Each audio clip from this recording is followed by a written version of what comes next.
Hello mga ka-isla! For today's video ay tuturuan ko kayo kung paano mag-print ng 2x2 picture using Microsoft Word.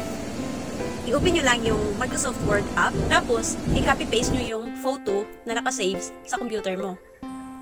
Right-click the photo, yan. Tapos hanapin mo yung size and position. Tapos may makikita kang height, width, rotate, and scale. Under scale, makikita mo yung lock aspect ratio na naka-check. I-uncheck mo yan.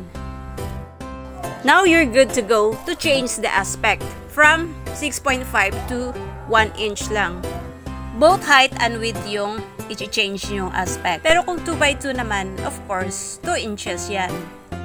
Tapos, balik ka sa picture na kinapi-paste mo. Pick mo yung picture.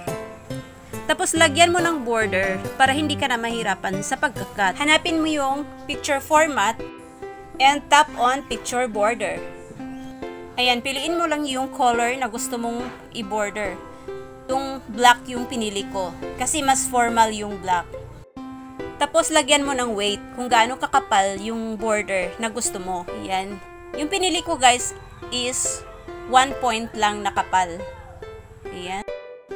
So, ayan, nalagyan ko na ng border yung photo. Ayan, kinapi-paste ko na lang yung photo. Kasi gusto kong mag-print ng maraming pieces. So, kung gusto nyo mag-print ng by package, you can just copy and paste.